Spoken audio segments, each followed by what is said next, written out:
Okay, good day everyone. My name is Siponkosi. I'm entrusted with the responsibility of being the IT director for the club. Thank you everyone for joining us today. Um, Unfortunately, we'd like to apologize for starting late because of the challenges that our presenter was having with the issue of the load shedding. But we hope that we are going to be fine and we are going to be able to host the lecture until we finish. And let me start first by introducing Sajak to you. Sajak is a South African leadership gentlemen's club. That this is a club that is for men, and we try to change the narrative that men are trash or men have left their position that they've been created to occupy in the society. Now, what we are doing here is to empower all men and boys to able to play the role that they've been empowered to do. This is an NPO. It's not a political organization, but is a non-profit making organization, and we want and like to make sure that we play the part that we should be playing in the community without outsourcing it to different institutions. We're taking the power back to the communities.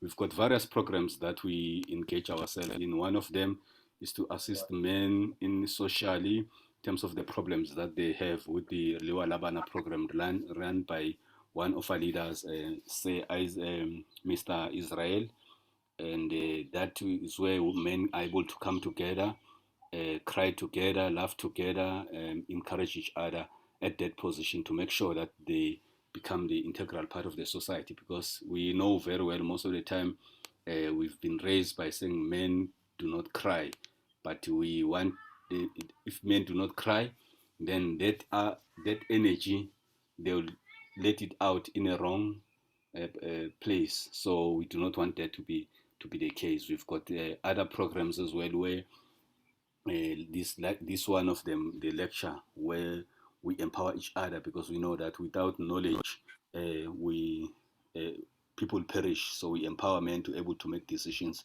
for their communities, for their families.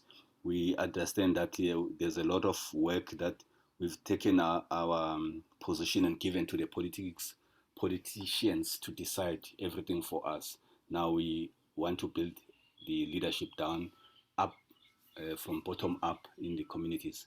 Let me start by introducing the speaker. This is the second part of the challenges Africa faces. We had the first part last week, 2 weeks ago. This is the second part of it. Let me introduce our speaker, Mrs. Nkosazana Ndlovu. Is an auditor and information system practitioner. She's currently pursuing a legal career.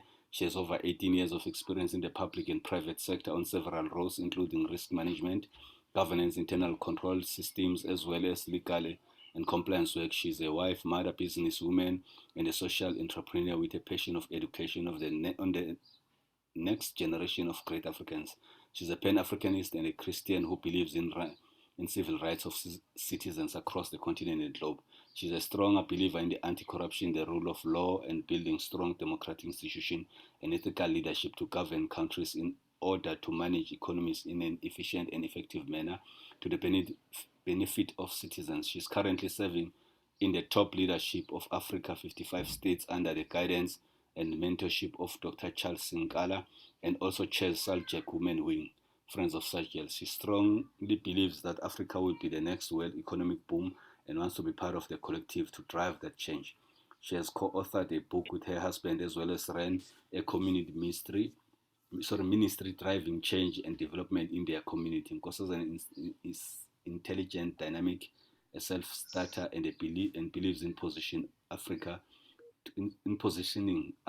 to take her place in the world, and believes in protecting Africa's wealth to the benefit of the true beneficiaries, being indigenous Africans and those in the diaspora as the birthright of Africans, which is cause she has dedicated her life serving for as a catalyst for change. She aspires to be a legal advocate for human rights. She sits in the Africa's Union Economic and Social Cluster as part of the team of CSOs in the continent, driving change and lending their voices toward Africa's development and economic prosperity in order to meet the sustainable development goals and in line with Africa's Union's 2063 vision.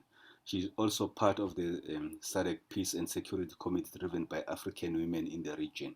Nkosazana is resilient, strong, a pioneer, and unafraid of change and the challenges that come with it. She believes Africa will one day feed the entire earth if governed properly, and she invests time towards the development of the youth, both in education and entrepreneurship development through her NPC. She is a professional who works but also sits as a non-executive director in companies that are in science space, where she plays her role towards good governance and also a strategic player in the opening locked towards doors towards the black business in key industries that drive economy where black did not previously feature. So that is in a nutshell the biography of our presenter today. She chairs the Saljak Friends of the Saljak, which is the other wing, the desk of the club. Remember, this is the club for men, but because we understand we do not live in isolation with women, most of men have been raised by women, and we saw the importance of bringing them to the women to the club as the friends, and they assist us in making sure that the programs that we have answers some questions that women also want to know, and the type of men that they want to see in the society. Thank you very much. Let me give to Nkosazana to give us the presentation. Nkosazana? All right, thank you, gentlemen. Apologies that I'm gonna have to not show the picture today. I am having challenges with load shedding at the moment in this side of town. So I've just tried to be able to connect from my own data. So I'm just trying to save it so that for the purpose of the meeting, I'm able to continue the meeting until the end. So apologies for that. And I'll try and shorten the presentation as well for the sake of time and to, to under the circumstances that I'm in. I'm trying to share the presentation and I see the host is disabled participants from screen sharing. So if I can ask to please open it so that I can be able to share the presentation for today.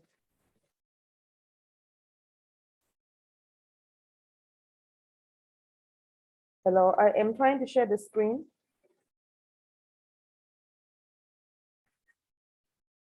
Hello. Yes, I can hear you. You are a co-host, so you should be able to present. Sorry, I was speaking on mute. I'm disabled from sharing my screen. Okay, I think I'm fine now. I should be able to share it. Let me just see. You can just let me know on your side if you are able to see my screen. Yes, you can. Okay, that's all right. That's fine. Is it visible? Yes, thank you.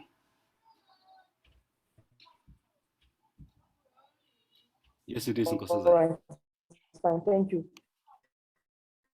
So the topic for today is the challenges that Africa faces. And, hello? Go on. Can you hear yes, me? go on. We can hear you.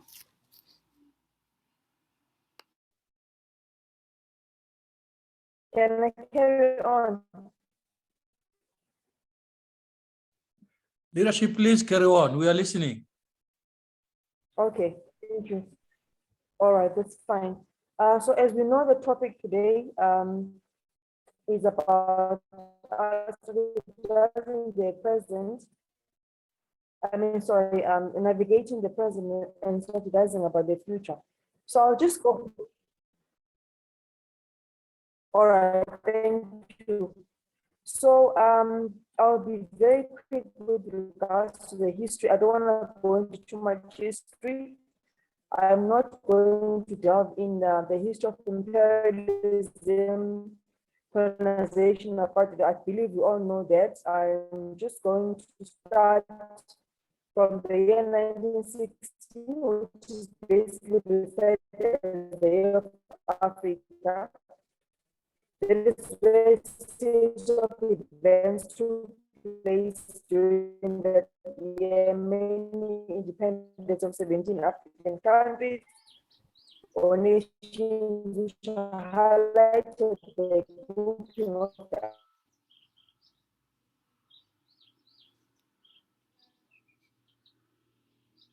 the it seems that we've lost Nkosazana. Apologies with that.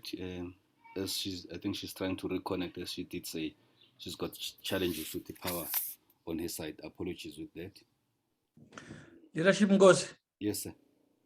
Yeah, I suggest that you ask her to connect you direct with WhatsApp call, and then we put it on the we put it. Then she puts it on the screen there, and she speaks through the WhatsApp call. Your phone will be next to the speaker, so we'll all be able to hear you. Okay. Let me Yeah, maybe you can call her. Call her on WhatsApp. Once she answers, she can continue the presentation from a WhatsApp call. Okay. Oh, I think she's back. Nkosazana? No, Nkosazana?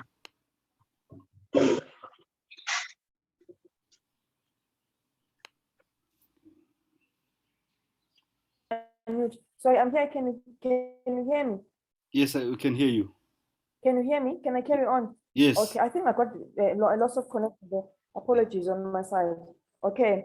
And we So lost the your next screen. one was We can't see your then screen. Ivory Coast. I have just shared my screen. Okay, it's coming up. Yes, we can see it now. Thank you. My leader, for the voice sake, can she call you on? Can you call her on WhatsApp so that we double backup? Okay, because I'm going to call you with a WhatsApp so that we can able to connect via that side. I hope it will work. Can you see my screen from this side? Can you see my screen? Yes, leadership. Yes, we can see your screen. Please go ahead. Can you see my screen?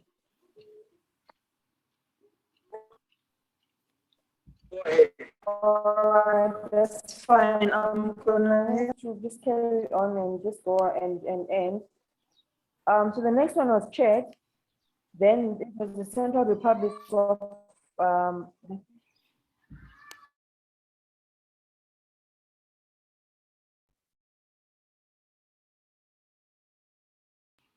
okay. Next was Chad. Then the Central Republic, and then Gabon, Mauritania, Somalia, Nigeria, Dominion of Ghana, and then the Congolese.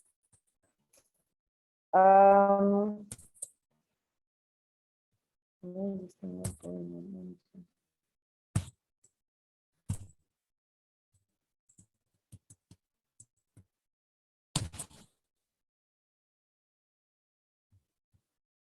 I don't know why it's. How can you guys hear me? Yes, we can hear you. Please proceed.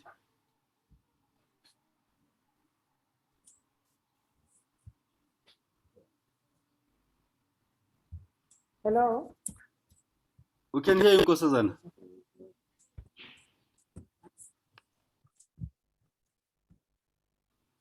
Are you struggling to give a WhatsApp call, leadership? Let me just stop the share.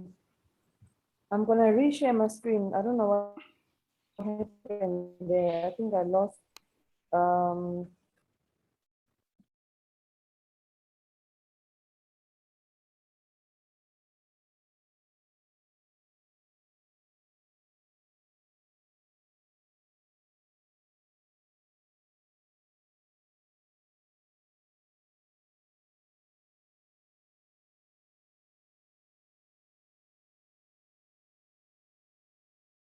Okay.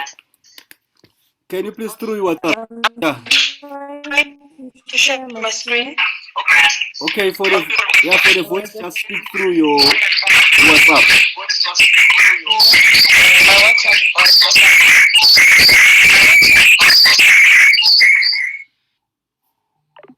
Yeah. Apologies, it is connected. Let me try again.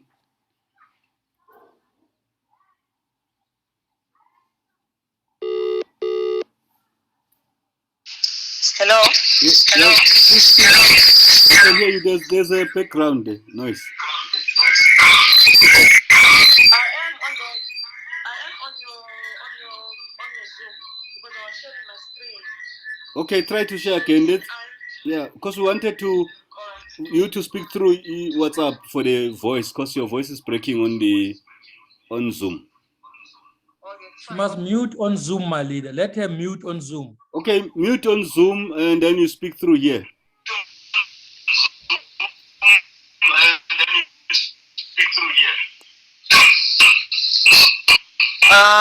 Okay, let me do that.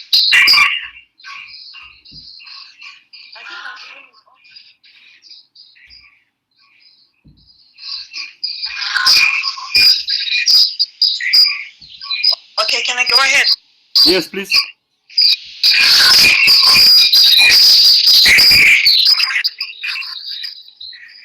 I think because switch off the volume in your computer. Okay.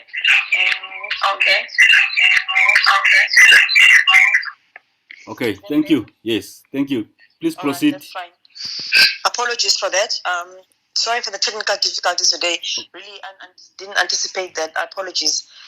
So I've just gone through all the countries. Please let me just check if the team can hear you. Can you guys hear Nkosazana through the phone? Is the video? Yes, from my side, I can, my leader. I can hear her. Okay, please proceed, Nkosazana. All right, that's fine. Okay, that's fine. So I was talking about the countries that obtained independence, and then I continued to Cameroon, Togo, Mali, Madagascar, Dahomey, Niger, which became known as Nigeria, Upper Volta, which is now known as Burkina Faso, Ivory Coast, Chad, Central Republic, Republic of Congo, Gabon, Mauritania, Somalia, Nigeria, Benin, Ghana, and the Congolese. So all those countries attained their independence in the year 1960. So what happened? I always ask the question, what happened between the year 1960 to date? Why is Africa in such a turmoil? Why is Africa experiencing major challenges relating to conflict and instability, political violence, tribalistic violence that is a result or causes the political violence, as well as the instability that creates an environment that becomes unconducive for African state to be able to be governed properly and to also has a direct impact on their economic stability, etc. So there's a couple of graphs. Peter, I've done a lot of research. There's a couple of that to look at evidence. So Peter, we can't actually share this on the screen because of the challenges we're facing today. But I was looking at some of those countries one by one to see where they were post-independence and where they are 50 years down the line, which is now, and what happened in between. In other words, between 1960, when they got independence, and now, what was the result? What were the root causes that caused instability in those countries? What happened? What resulted in the wars? So I went through all that history, and I was going to show it to you in the graph. But for the sake of time, and because I'm unable to show you that today, I will just continue with the theory or the talk regarding that. So basically, what you discovered is that if you look at the situation the way it is now, so Peter, I can't show you the progress, from then to now. But if you look at the situation now, you find that Africa's population is relatively very young and growing very rapidly. We have just over 1 billion people living in the continent, half of whom are under the age of 20. Whilst the population growth in other regions is over the past 10 years up to date, note that. So Africa is a very, very young population at the present moment. It's the most rapidly growing population in the world. The population growth is growing by 2.4% year of 30 years. So we are the youngest population in the universe. So note that point. By 2050, the African population is forecast to rise to at least 2.4 billion, and will continue to 4.3 billion for its current size in the next 100 years. Note that point. And then I look at key points, for example, issues like health and education. Nkosazana, can you please put in Nkosazana? Can you please put it in presenter mode because so it's not big enough? I'm here. Yes, can you put it in presenter mode?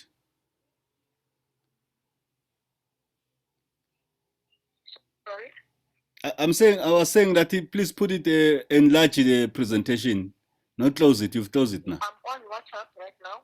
You asked me to come up to the Zoom. No, it's fine. I'm saying on the Zoom or your screen, we can still see your screen.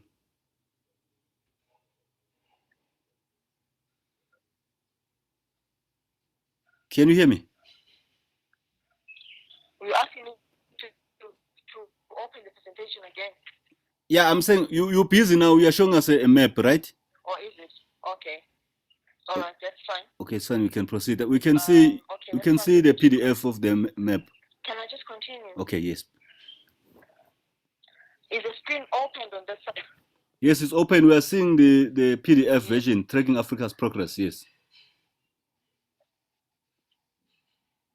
All right, that's fine. But please maximize it. It's too small. Thank you. Okay, so I'm going to.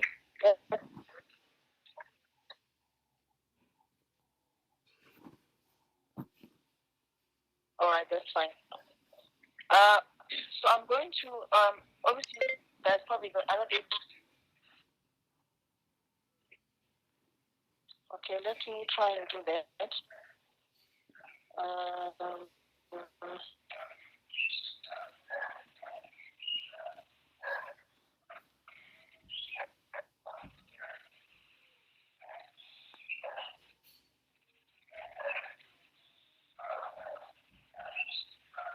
Is it better? Can you see that better? It's now sitting at 75%. Yeah, please proceed. It's still small though.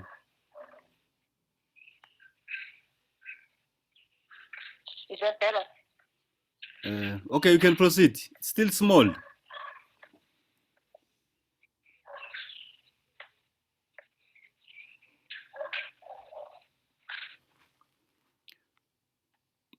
Kosazan, please maximize your screen.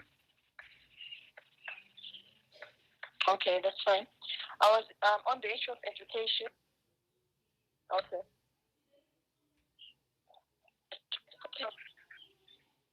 Can you see my screen is now on 100%? We've lost your screen. We can't see your screen. All right, fine. Let me just continue talking then, for the sake of time. So that people can follow. For whatever reason, seemingly I've lost my screen. Let me try and share it again.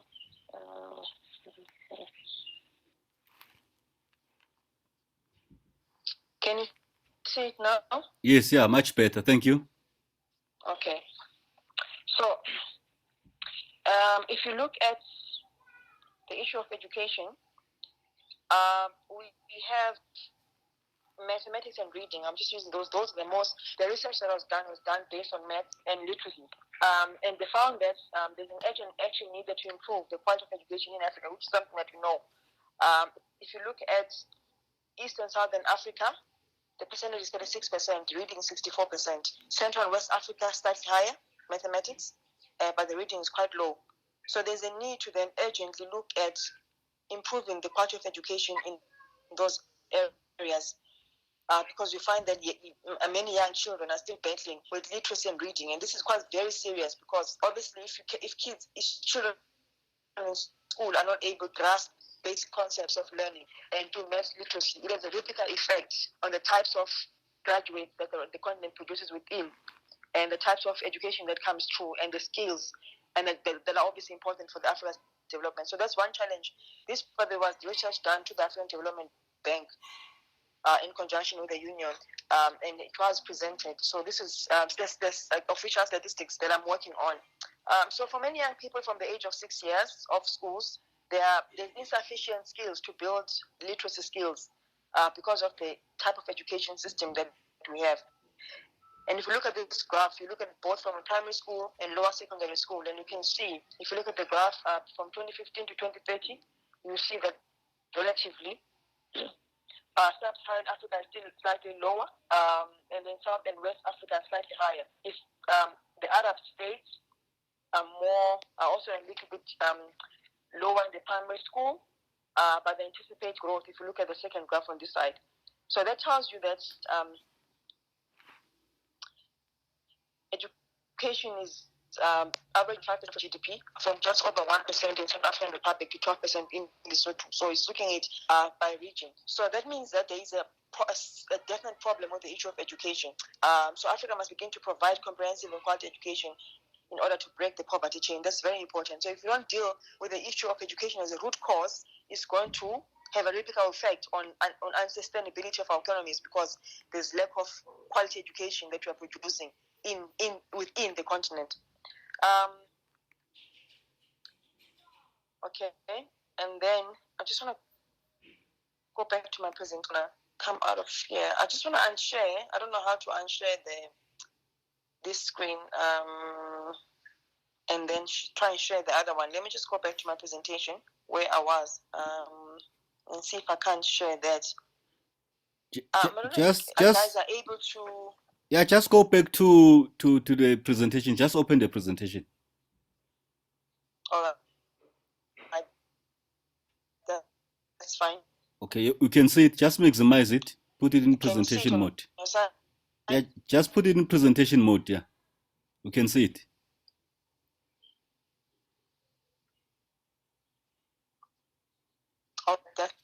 Okay, that's fine. So, okay, somehow it just jumps to yes, thank you. to the economic part. That's fine now. I just want to unshare that again so that I can.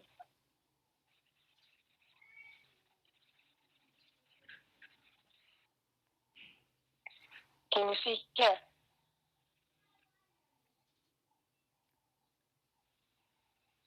You can see it in Nkosazana, but it's not in the presentation mode. So the other challenge is that I think let's leave it a bit for now. I'm having a challenge with that. It just gives to other slides. Let me just leave it like that as long as you can see it on your side. So the main point that is coming up is that 30 million children are out of school. Just note that there's 30 million children out of school across the continent. So we have children that are in war, children of refugees who have migrated and have lost school because there's no financial income for them to attend school because they're in the process of transition from migration. So in total, 30 million children are currently out of school. 35% of the youth have no access to secondary education at all. So there's no training or skill development that because it so happens that 35, which is a huge percentage of the youth in Africa, have got no access to secondary education at all. So that means they're not able to move into tertiary education and upper. In that, by saying that, if you think about it, it means then we are then going to forever be importing skills into the continent because we're not able to produce our own because of these dynamics that we are facing, which are political crises, etc., which are causing that there's lack of education that we are breeding within the continent. So this is quite a serious challenge as well. By the way, this is part of the Millennium Development Goals. The UN is also aware of this. The UN Women is also aware of this because they also have a program to try to uplift the women through education as well. And that's one of the challenges that you are facing. Half of children reach adolescence without achieving literacy or numeracy. So from the time they grow up being young to the time they get to teenagehood, they actually get to adolescence without having attended any school. Why? Political dynamics of war, migration, and etc. All those challenges, all those issues are causing those problems where you find that there is lack of literacy in an adolescent stage. So a population that is young as ours, that has got children that are going to grow up illiterate because of the political circumstances they find themselves in. And that's what is going to breed in the end. So what is happening now, we're now moving post-adolescent stage, post-school, and then you find that some of the children don't actually end up completing tertiary education, so they end up going to business. Some do manage to actually obviously finish their education through parents being able to get them through, or the government having free education is able to give them that access. But what we're finding now is that more companies are getting registered by young people across the continent. Obviously, with the entrepreneurship is sometimes bridged by the will for survival, which is what's happening in our country as well, with the need to bring in more young entrepreneurs because there's lack of employment, etc. Challenges that you're aware of. So the future of African economic growth and the future of millions of Africans and thousands of African communities communities is enclosed or is closely linked or tied to the private sector. Know that, a very important point. Access to financing, inefficient government bureaucracy, and corruption remains the biggest concerns for the private sector. I'm going to repeat that point. Access to financing, inefficient government bureaucracy, and corruption remains the biggest concern for the private sector.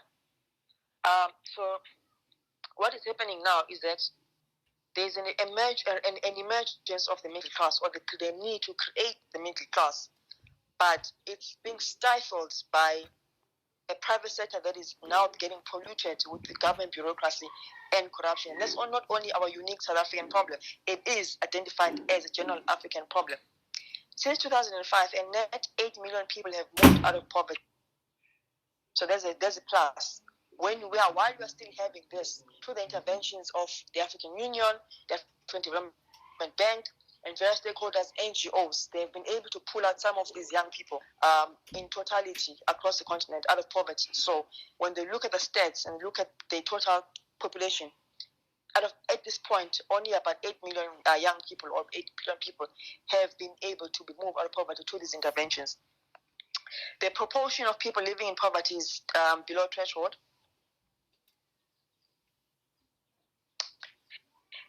Is still quite high. So the assistance to the private sector goes beyond the provision of incentives and government-related funding. That's quite an important point. Governments are looking at wider interventions to lower the cost of doing business. Repeat that. The assistance of the private sector goes beyond the provision of incentives and government-related funding. Governments are looking at wider interventions to lower cost of doing business. Improvements are being made to economic infrastructure, such as ports,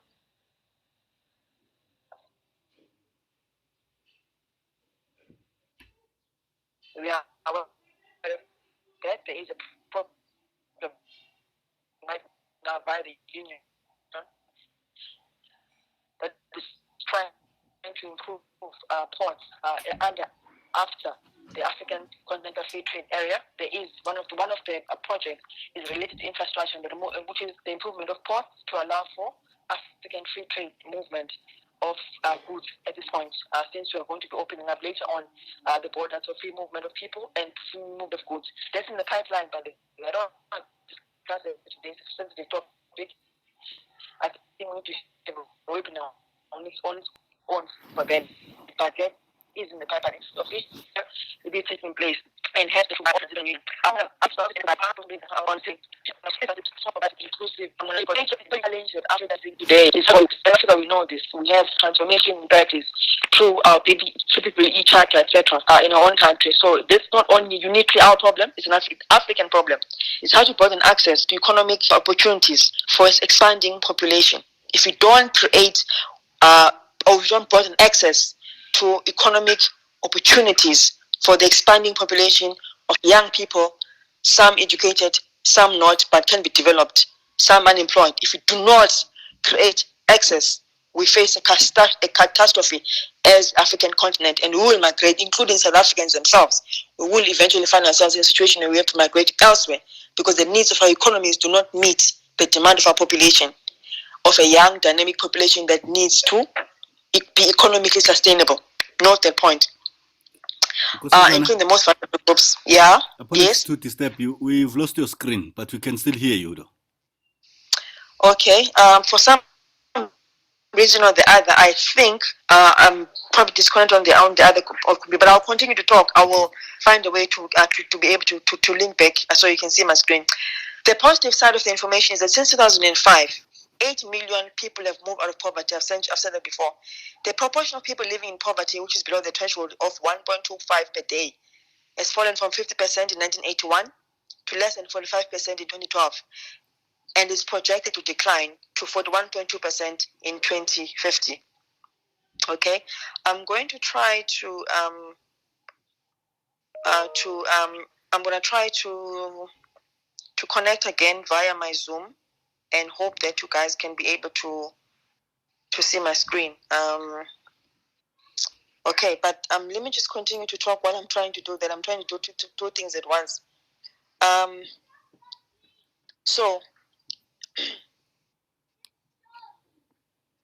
okay, I'm just trying to join the meeting from my computer so that you are able to see my screen while I'm talking.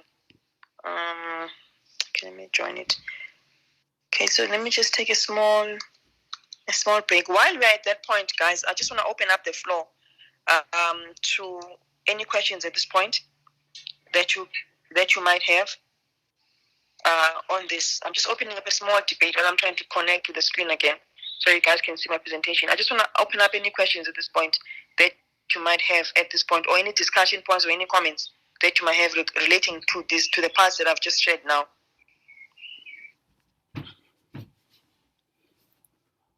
Any questions or any contributions to the presentation so far?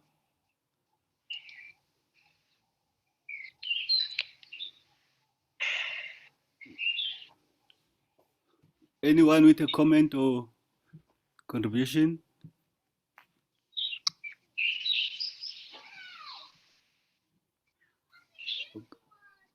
No questions as yet, Nkosazana, and I can see you've rejoined.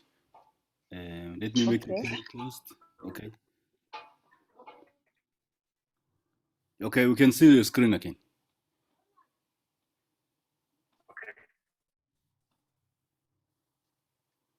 I don't know if you can see my screen now. Yes, just switch off the volume on your again on your Okay, computer. that's fine. Apologies that it's seemingly to be quite small, but I'm quite sure you can follow. I'm just trying to do this because I noticed Nkosazana, that I had a problem with, please switch off the volume on your computer again. I have Oh, I can hear you in both. I don't know. have done that. Okay, proceed. Yes.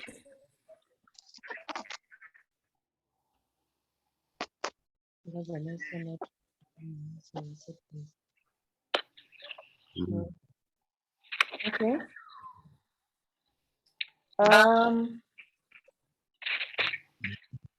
Yeah, today let me try to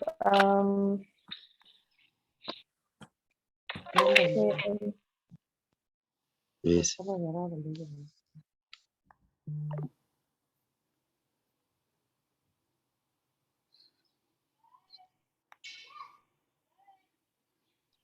Nkosazana, please unmute yourself on the. okay. Yeah. You are muted again.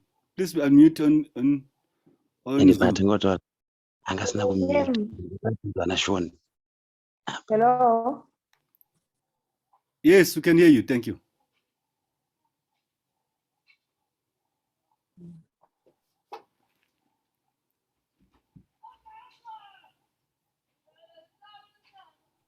I'm looking myself on the computer. I've unmuted myself. Can I continue? Yes, you can. Can I continue? Can you unmute me on your side? You've muted me. We can hear you, Nkosazana. Please proceed. All right, thank you. Can I continue? Yes, please. Hello? Please continue. Okay, I'll just continue. So the next point is the issue of governance, security, and fragility. So economic growth can only be, okay. Can you hear me?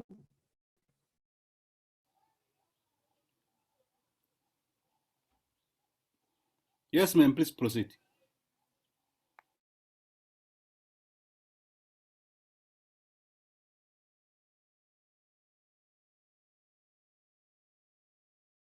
All right, can you hear me now?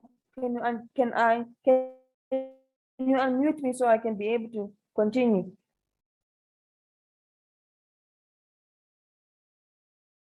Hello?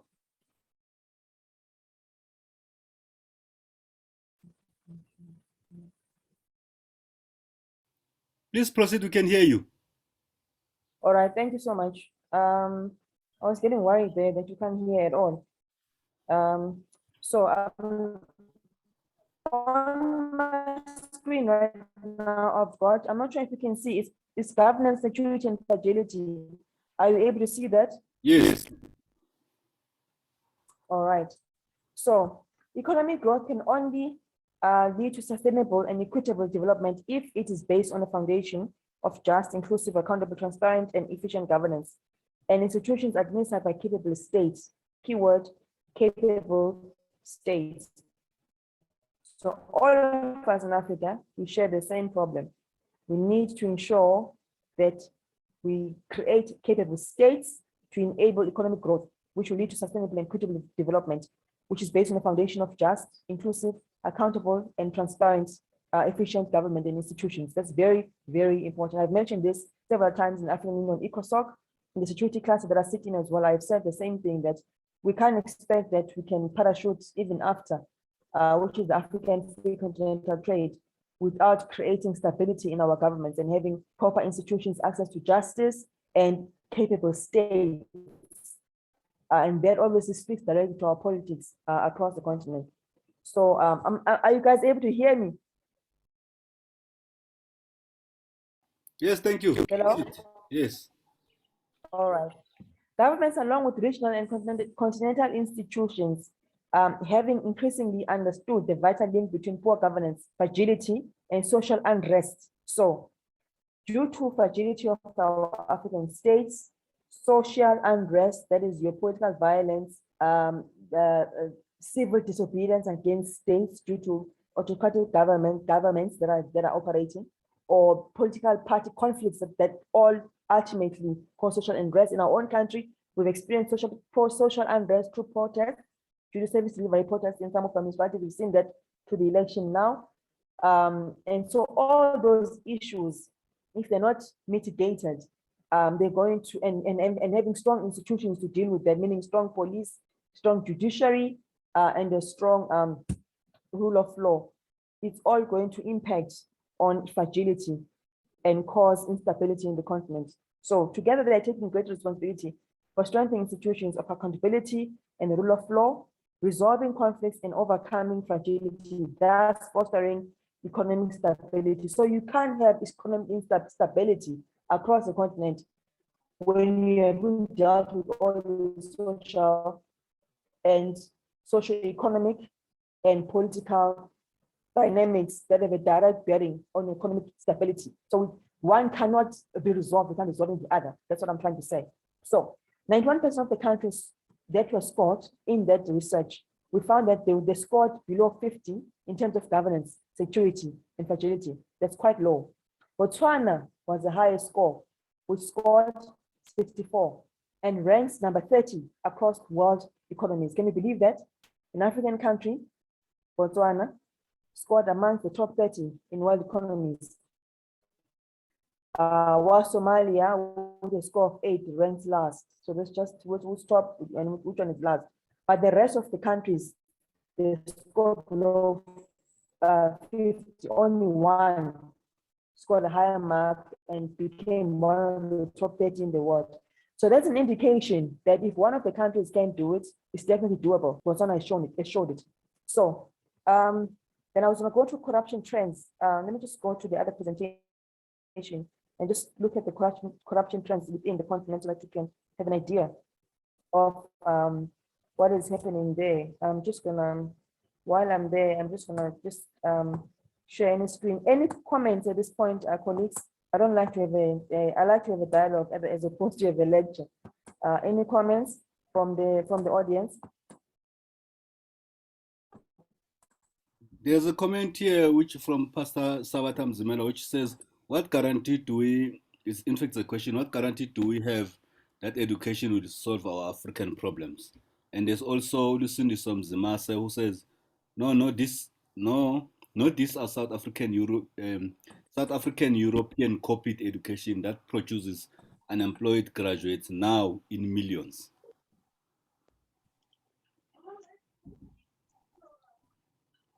So the question is, what guarantee do we have that the education Okay. What is the point there? The first point is here.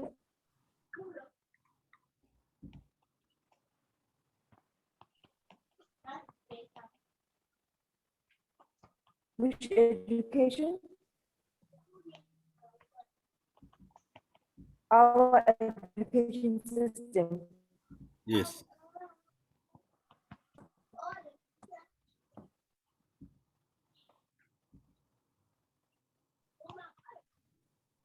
Okay. Let me just come here. All right, let me try and answer that. It's quite an important question and also probably difficult to answer.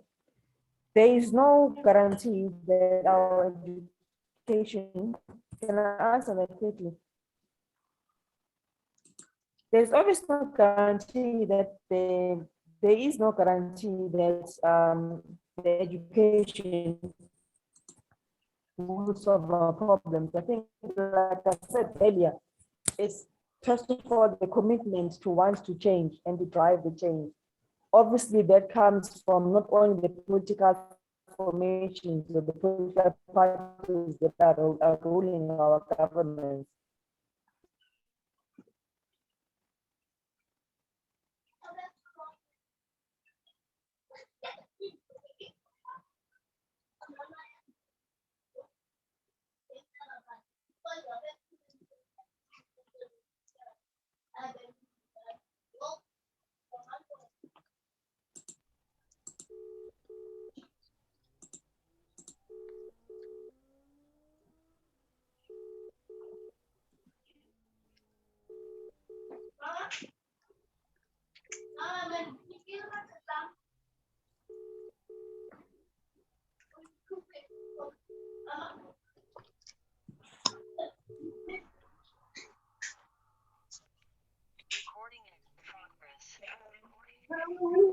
I'm here.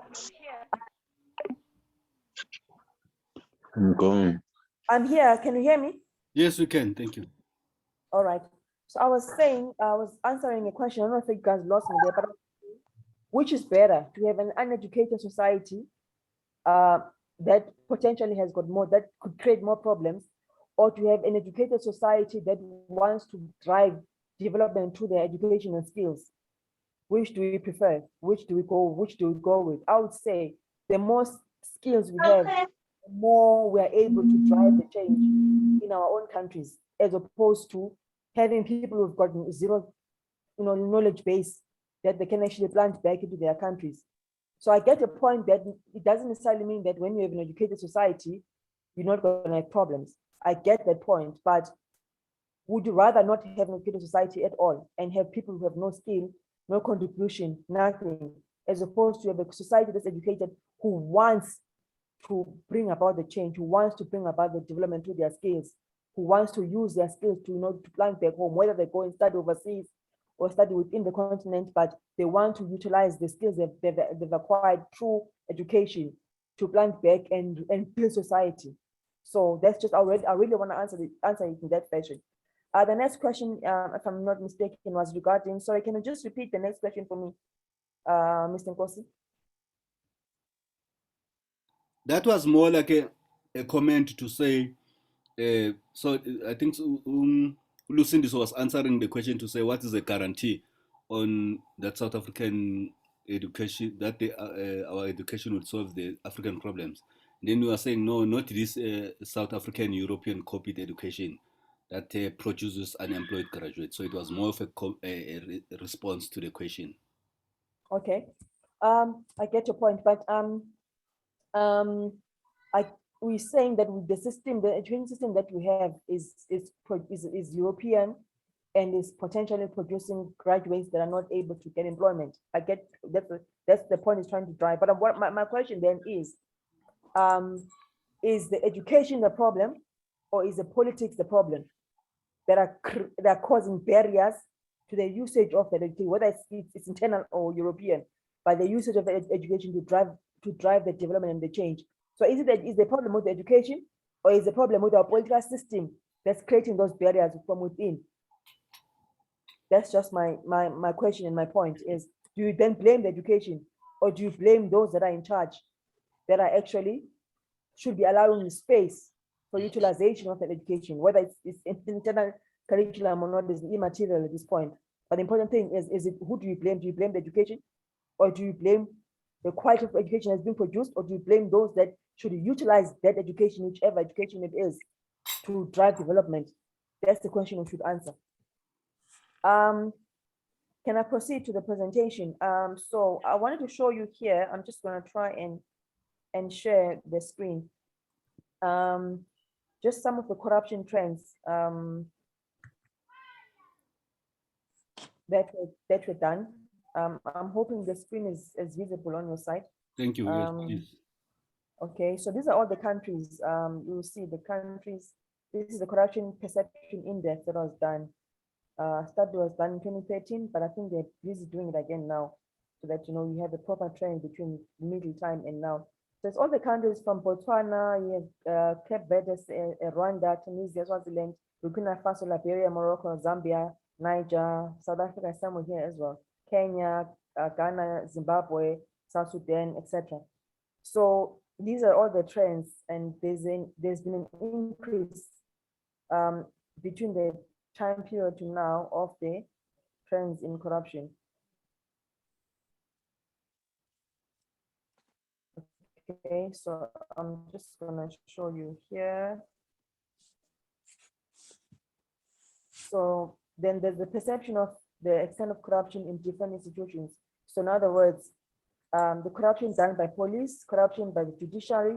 If you can see, the police is the highest on this graph. So in other words, throughout the continent, there's a problem with the police service being involved in corruption.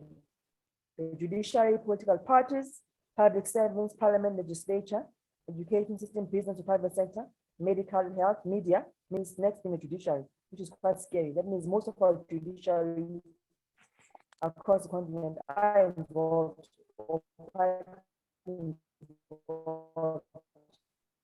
or not mitigating the corruption that is there. And that's one of the root causes that cause the problem. All of this is showing what is the root causes of that are causing us to face the challenges, the problems we're facing as Africa, and things that we need to address going forward if we are to address our problems, so that ultimately we can stop migrating from one country to the other or moving overseas, because we have these problems internally that are not being addressed. So we have a problem with our police, or a problem with the judiciary. It's been researched, and that's basically across. It's not an issue of African states. It's an issue of us, South Africa, as well. I think we're quite aware of this, and it's probably an extent of which is worse than the other.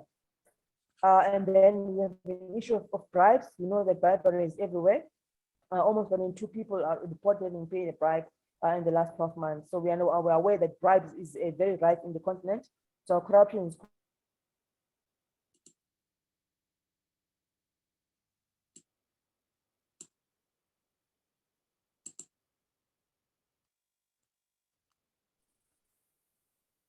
okay. I think I lost connection there. Apologies again. I'm really having a tough time today.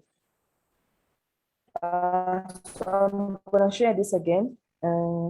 Let me just try and share the screen. Let me share. Okay, so the perception survey also shows that there's perceived level of corruption across. So in every 2 years, we see people saying it's increased, so it's increasing every time. People are saying that it's the same. So where people say it's increased 51%, so across we have the same problem. Where people say it's stay the same 51, and where people say it's because it's 80%, which is quite low.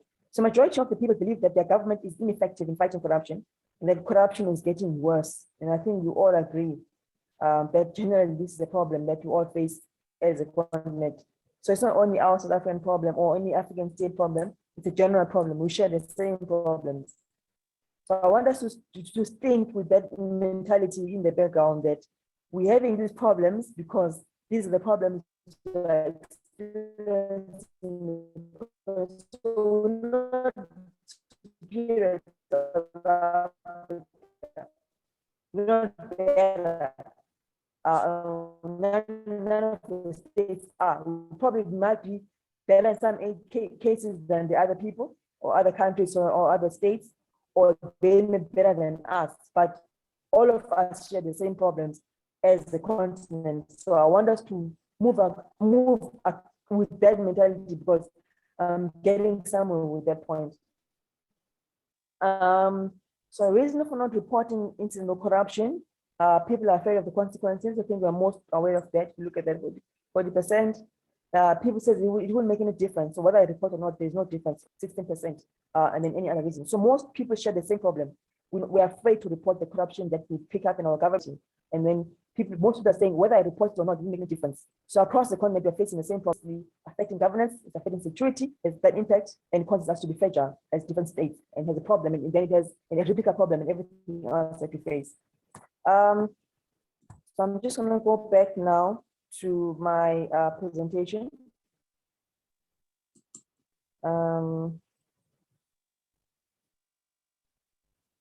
Okay. So I was saying that economic growth is stifled by lack of governance, no capable state, and we've just learned now that one of the things that is affecting it is corruption and weak institutions as well. However, in recent years, Africa has made great strides in developing its private sector since the year 2000.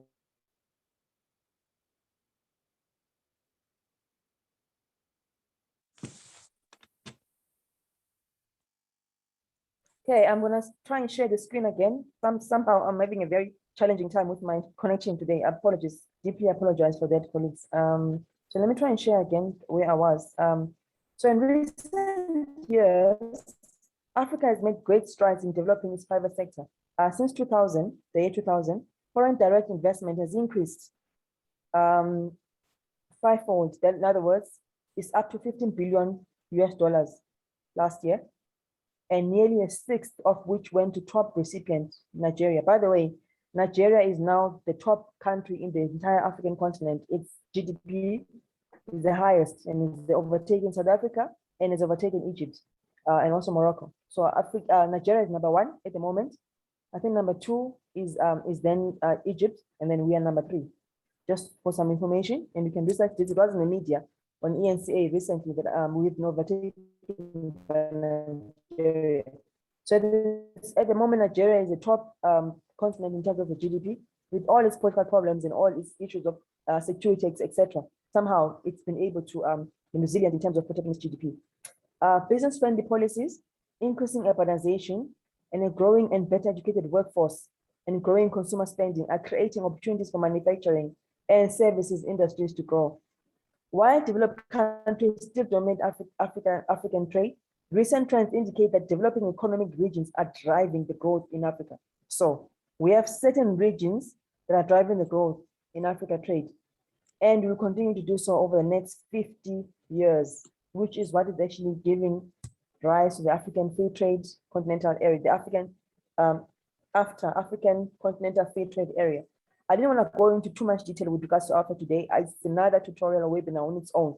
There's a lot to unpack regarding AFTA, and I think when we do that, if I'm ever allowed to come back and share that, we'll even look at the SWOT analysis regarding that, what are the threats, what are the opportunities, what are the risks, etc. What are the strengths and what are the weaknesses of that whole program. But it is a program that's official, that's there, and they've discovered that there's some regions that are going to generate a lot of money within those regions for the African continent as a whole, when we have actually officially opened AFTA.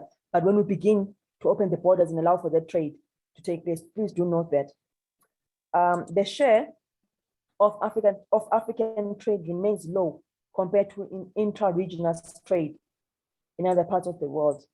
Therefore, unlocking Africa's full economic potential would require economic integration globally, regionally, and between rural and urban areas. So next time we speak, I would like us to unpack all of this, because it's basically going to talk to the plans of the African Union, what is taking place right now economically, and then we'll look at obviously making all the political risks, etc., and doing a proper SWOT analysis with regards to that.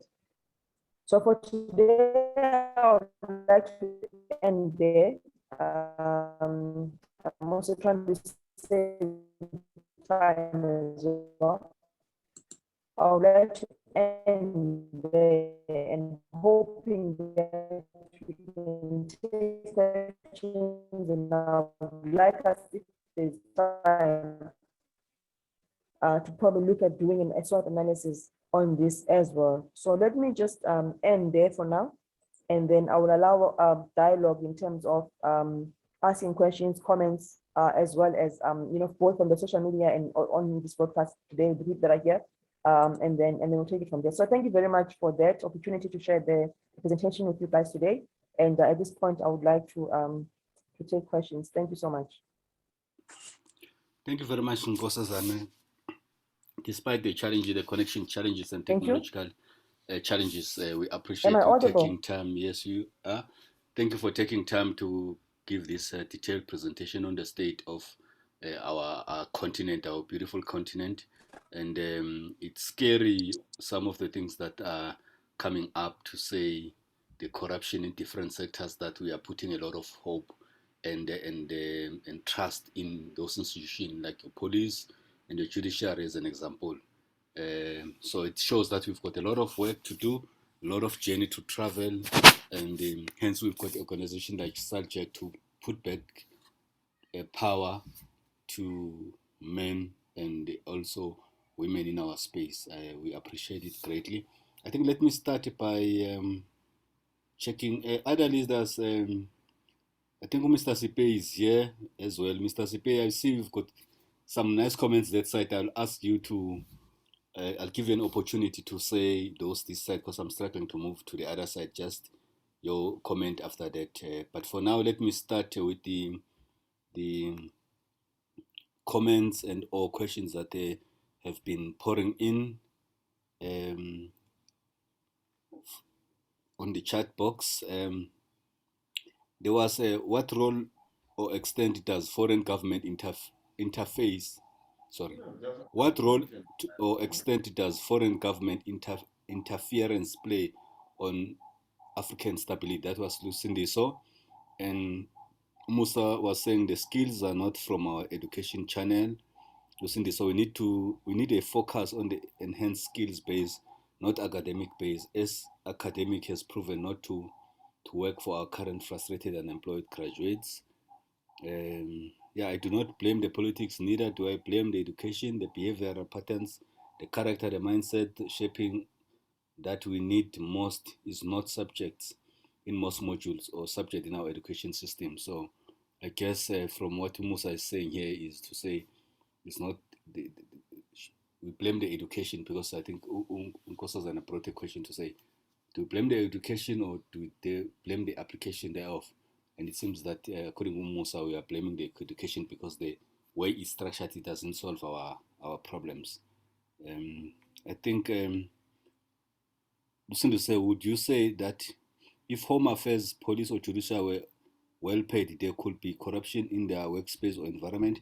Or I think he's trying to leave a comment to say maybe it's because they are not well paid, but question is, if they were paid enough, would they still be involved in corruption?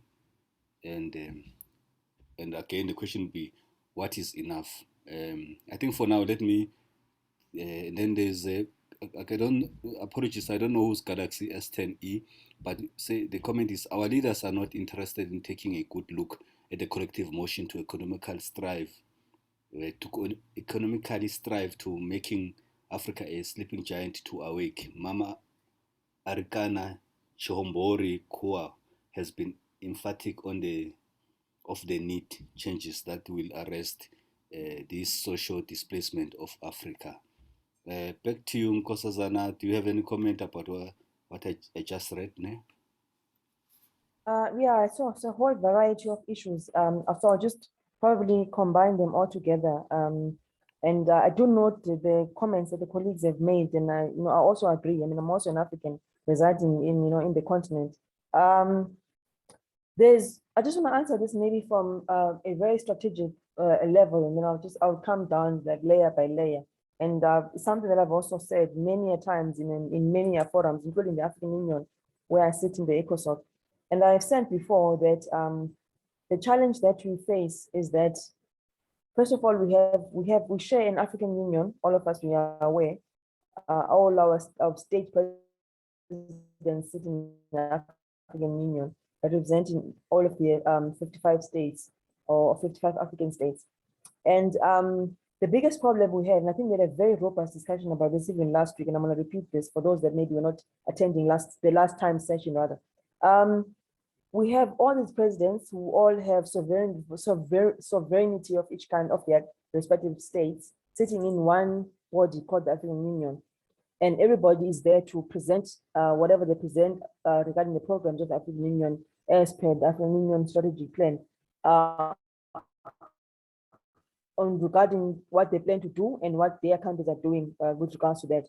And so in cases where things are happening in each president's country, whether it's conflict, political violence, dictatorship style of kind of leadership that they also are doing, you find that there is no body that's independent of them as a collective to correct the other. I'll give you straight examples. The issue of Zimbabwe, we are all aware, where every time there's an issue in Zimbabwe, a delegation to South Africa leaves home, goes to Zim, and try and intervene there. And it doesn't end well because the Zimbabwean president feels that they have their own family problems, which is in their own country, in South Africa in this case, and they have no right to tell him what to do in his country. And so they have their tails in between their legs, they fly back and they're back home.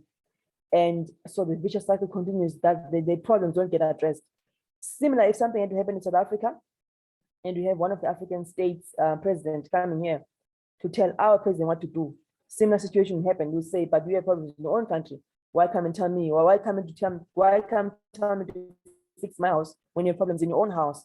And so the vicious cycle goes and the problems continue. So what I was saying is, perhaps we need to have an independent body that is almost like a parliament that is constituted by the representation of the constituents that those presidents are elected to represent, that is going to make them accountable. The executive authority, meaning the cabinet, the president and the cabinet and their respective cabinets, obviously the whole government leadership as well, is going to make them to be accountable to that structure, and where possible, have some form of a way of allowing, not interference, but allowing some form of mitigation in those countries way, because it's either that or we continue to rely on the United Nations to intervene, which they have done many times in the past, or we then rely on the International Criminal Court if there's a political appetite to actually take a case that far. So it's either we go external to solve our problems, or we try and find a way to solve our own internal problems. Africa always says we want Africa to have solutions for its problems, to solve its own problems. So because of that, and those things not been addressed, you'll find, like I mentioned now in this presentation, the issue of corruption, political corruption, judiciary, the police force, etc. Those are common problems, are existing not only in our country, but across.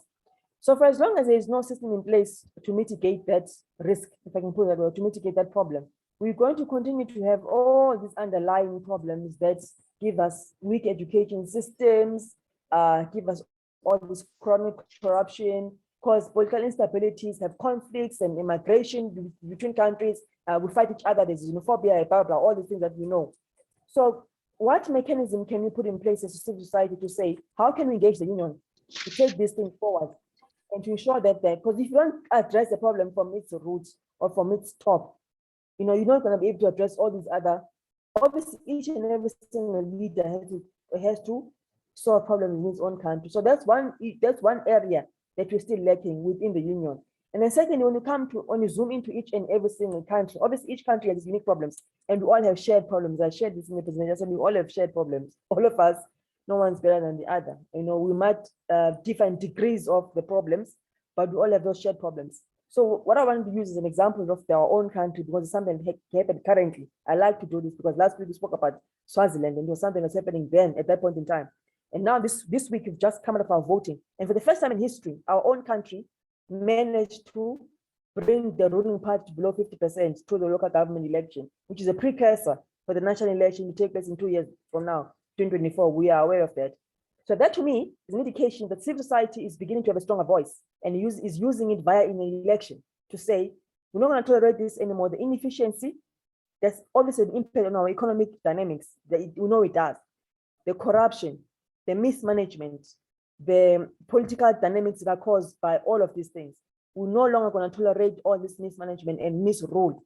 And therefore, if it means you're going to share power with other political parties, which I will see as more sane, that can drive the change, we will let you do that and clip your hands off that strong arm of being a strong ruling party.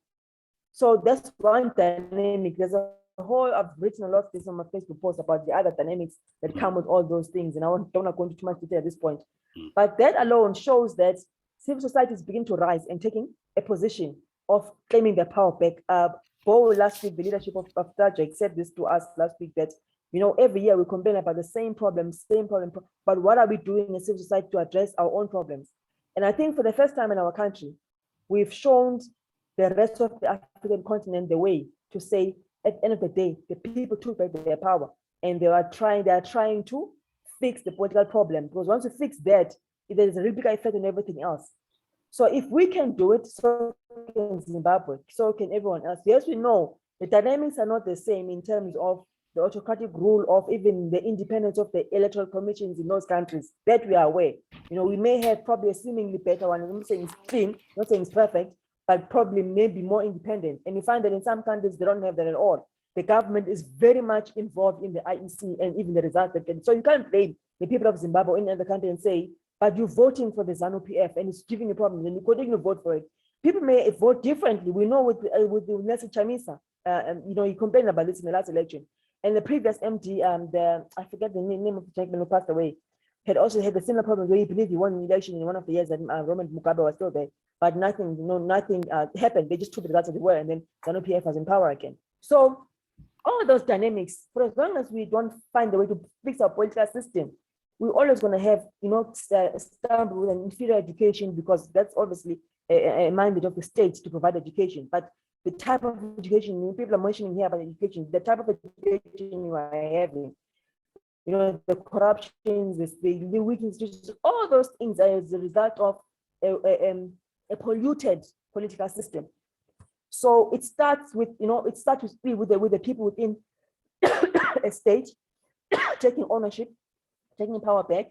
Sometimes it becomes very rough, like in some countries when people try to do that, like what's happening in Swaziland right now, where people are trying to rise against an autocratic absolute monarchy regime.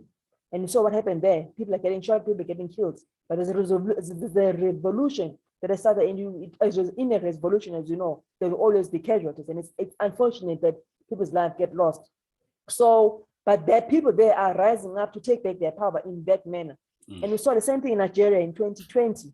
Same situation, the youth were rising and saying, we want good governance. We're tired of the brutal police force, corrupt police force, and, you know, a corrupt regime, a very autocratic regime. And you saw what happened there. And, you know, the rest of this, you know, situations are happening all over the continent. But there is a general thing I'm seeing now where the citizens, the young population also, remember I mentioned that earlier on, we have the youngest population in the world, and it's going to continue like that. They are beginning to say, you know what, at some point, something has to give, something has to break them. Someone must break the generational curse or the cycle of all of these things. And we need to take back our power and make this position account back to ourselves. So that is happening. The dynamics are different because each country is not the same. But there is a shift towards the citizens starting to slowly take back ownership of their power and their vote, and forcing for regime change, forcing for change in the governments. So that once we break that cycle at last, I believe we will at some point. Yes, there will be casualties and it's not going to be nice. But once we do that, I believe that all these beautiful things you mentioned here about the way Africa wants to go, it will get there, but it won't get there until we fix the root causes of all this. I don't know if I've made any sense today to anybody, but let me leave it there for now and then open up space for more questions and comments. Thank you. I know that you are very, if you can just try and keep them as short as possible so that you can allow more engagement with the audience. Okay. Thank you. There's also, please raise your hand if there's any comment. Okay, Kofi, let me give you an opportunity. Welcome back again. Yeah, thank you, everybody. Thank you, Nkosazana. Lovely presentation once again. Thank you. You have hit on a number of good points. And I'll just comment briefly on the last 2 points and the youth basically taking power and ownership. And I think that's something which needs to be done. But I have a feeling that the approach may not be necessarily be right, because it's being done in nation states. And sometimes the youth don't get the support of the other African youth on the various countries. So at this moment in time, you could have something going on in Congo, people in Ghana or Botswana, they don't really care whatever goes on there. So in terms of the revolution and taking over power, I think strategically, we are all looking at the African Union. And if it's just an institution, the African Union is just an institution. Taking power from the youth is basically we all saying that we are stopping all the funding which goes to the African Union from external forces. It's just an organization, and the turnover of just African Union can be met easily by the nation states. We don't need the West to finance the African Union. It's just a simple NGO, which will probably have, I mean, let's guess, let's say give it 100 million US dollars or anything. It can be funded by the countries. Even one country in Africa can fund the African Union. So the revolution and taking over power should be an overhaul of all the systems and structures of the African Union. There must be a proper, organized demonstration against the African Union to change the way and methodology in which they work. We've talked about education, we've talked about health, with other things. There needs to be standardization across the board. And the standardization can only come from a body, where a respected body. So once we're able to do that, then that will work. The challenges we have on the continent are so many. And no Pan-African organization can tackle all of them at once. And I believe that picking certain functions and dealing with it once and then move on to the next phase is a good approach. For instance, education. If we're picking education, we know that we have a standardized curriculum. Obviously, there'll be tweaks here and there, but the regulatory policies around education should be standard across the board. And it can only be standard when you have a powerful body managing that, and you won't get that from the African Union. So it's easy for all the youth to take over power and control, and we can take over power and control by looking in one direction at the African Union. We can fix it. Thank you.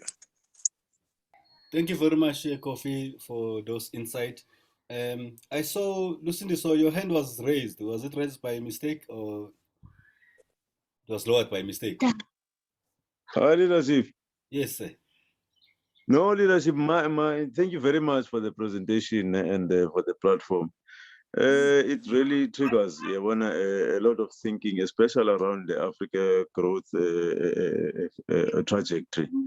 But my main challenge is that when you look at the speed at which other African countries are moving up ahead of us as South Africa, South Africa was for a long time used as a gateway for African economic engagement.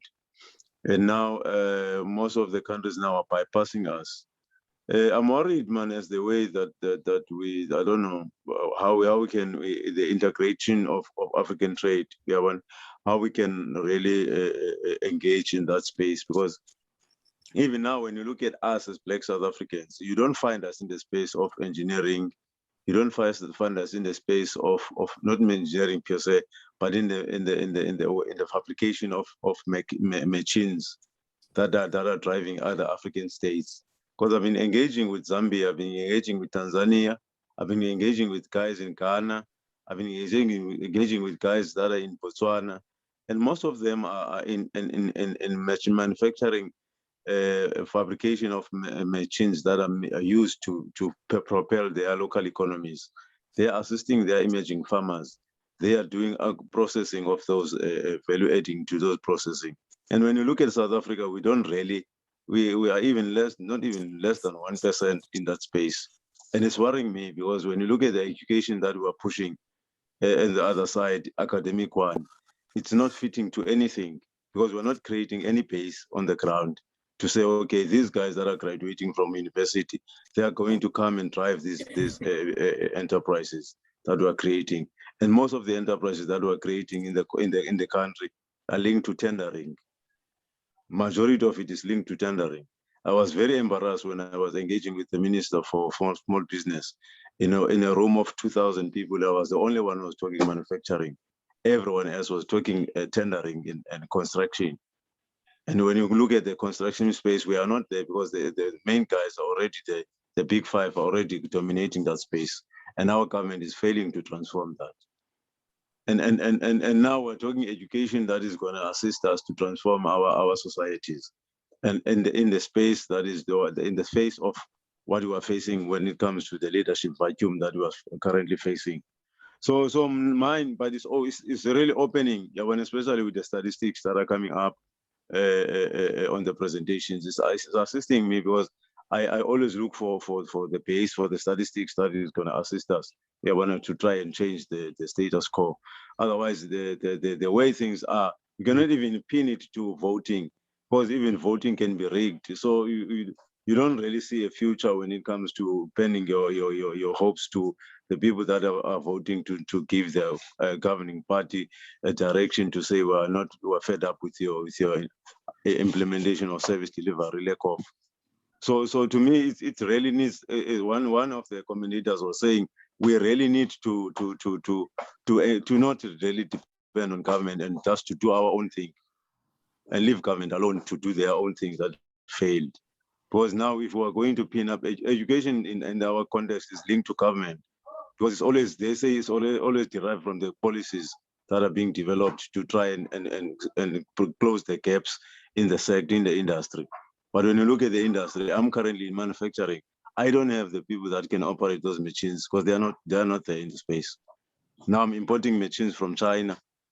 It's very worrying for me leadership, the kind of trend that we are taking as a country. And it's been there for the past years, but now it's not changing. It seems to be getting worse. But I just said I must just express that. Thank you, leader. Thank you very much, sir. I think thank you for playing the role in that space as well. As you say, we all have to come together and create these opportunities ourselves. The government is there to enable the environment, but there's certainly something that we can be doing as the citizens of the country. And I think that's why we've got these enlightenment opportunities and or engagement opportunities, so that we can see what is that we can do, because most of us were a bit ignorant about what is happening in our own continent. I think from my side, I also want to ask if you look at the current, there's a current a loan which is not properly explained about I think 163 billion or something like that, where we are required to close down our coal powered substations, and we just build new ones. They are still not yet complete, but we are required to close them. And if you see the funders of these so-called green renewable energy, they are the top maybe 5 polluters in the world above us. But I don't know, maybe I'm seeing something that I'm seeing in my own head. I don't know what's your comment regarding the loan as well that we are getting. It's not clear if it's a loan or what, but for us to close down our own energy that we get from our own natural resources. I don't know what would be a comment about that. Okay, I would like to open it up to the floor. I think there's no one answer. And I was saying this even last time, the first session we had earlier this month, for those who are not here, Mr. Gonza, and as well, I think I saw Mr. Lusumbi's in his mass as well. I'm not sure if you hear that, so I think you were. But I don't want this to become my dialogue and my, I don't have all the answers. I think we share collective problems and that's the collective solutions. But my view, my opinion, of course, I'm very against it. I do believe one of the things that makes me quite angry is that there's lack of transparency in terms of even these deals. I was saying this last year with the African 55 states. We had a webinar with some members of government. I think were there. We had a couple of ministers there actually, as well as we had the African Union as well. I said, when we entered into the deal with China to save ESCOM, and I think there's a couple of billions that were pumped there. I think went up to about 70 billion rand. I can't remember the exact amount. Please excuse me for that, ladies and gentlemen. But there's a lot of money that China gave us, and we have a deal with China. I remember this because somebody in Parliament I can't remember if it was the EFF or the DA, I can't, but in the opposition, they asked our current president regarding the details of that agreement, and he said, I'm not going to actually divulge this here now. And I think there was a big rupture in Parliament on that exact date. And I was actually listening on TV, and I said, I'm actually happy that someone in the opposition actually raised this, because we're discussing the same thing with the African 55, so to say, we have these deals we have with China, and God knows any other country we enter into this deal with, including the IMF deals and loans, etc. And yet there is no form of accountability to us as citizens. Remember, we are voting these people into power, and they're supposed to be accountable to us as a citizenry via the parliament, which is basically, we are the constituents of the people that represent us in parliament. But we find that we have all these sorts of deals that are being signed left, right, and center, and we have no clue as to what exactly is going on. Early this morning, I saw a post on the social media where there's a gentleman, I won't mention the name, but he was asking and saying, this coal deal that the president has advertised that, he's actually entered into with the USA, and I think some of the right to be brought into confidence as a country, even to our National Assembly, as to the contents of that agreement and why the need to shift from our current coal when they are keeping theirs right now. By the way, they're moving away from gas back to coal because they're having problem with gas prices. That's all over the social media and all over the news anyway, official news, and BBN and Al Jazeera, CNN, BBC, etc. You'll find it's there. So you are saying, why the shift away from coal? We have a coal industry, it's an industry on its own in the mining sector. That is actually, we know there's issues of obviously climate change and renewables and clean energy, etc. I'm not going to go into the scientific elements of it. We are aware that's there. And of course, there is a need to mitigate and reduce carbon emissions, etc. We are aware of that. Scientists know, environmentalists know, health experts know, we are aware of that. But for him to actually go ahead and sign an entire deal that could potentially disrupt an entire industry is a problem. And the secrecy regarding that and the lack of debate even in Parliament regarding that very deal, for me, is a big problem. It shows lack of transparency, lack of accountability. And it only raises the suspicion that there is more to the deal than we know. And God knows who is going to favor in the end. And is it really about the money, or is it really about solving the energy problem? We don't know. So I don't want to unpack that too much, because I believe that the EFF actually said they are going to take it up and they will fight it through the relevant mechanisms, in the politically, and they will fight it in the parliament. I think they want to take it in parliament actually, which they should. In fact, they ought to do that, or any other party for that matter. So it's the issue of lack of transparency regarding that, to me, more than the need to to mitigate through this. And why close an industry where I was saying you could repurpose the coal? It's a natural resource that South Africa has. We have coal mines because we have a coal natural resource, like we have the gold, the platinum, etc. So why then shut down an entire industry and get paid 131 billion rand over time to shut that industry with no consultation or the relevant stakeholders within the country and even your constituents regarding that? So that's my position at this point. That's my point at this point. But I will open this up to the rest of the floor. I don't want to go into detail about this at this point. I do believe that there's going to be a serious, there is a member of parliament here, by the way. There is one member of parliament on here. I think it's Miss Harvard is here. Welcome, Miss Harvard. Thank you. I see that you're here. We have an MP who's actually here tonight. Now, as we're talking, she's right here. But that, to me, that is my concern. That is my view, and that's my concern. But I'm open to criticism of my view. But that's my take at this point. Thank you. Okay, thank you, Professor Zana. I earlier saw a hand from Kwame Gonza. Kwame, was it a mistake hand or it was intentional? Oh, it was intentional. Okay, the floor is yours. Thank you. Oh, thank you very much. I just wanted to thank, also I want to thank the speakers who are just getting off the microphone. And I am currently in Uganda, but I reside in Ghana.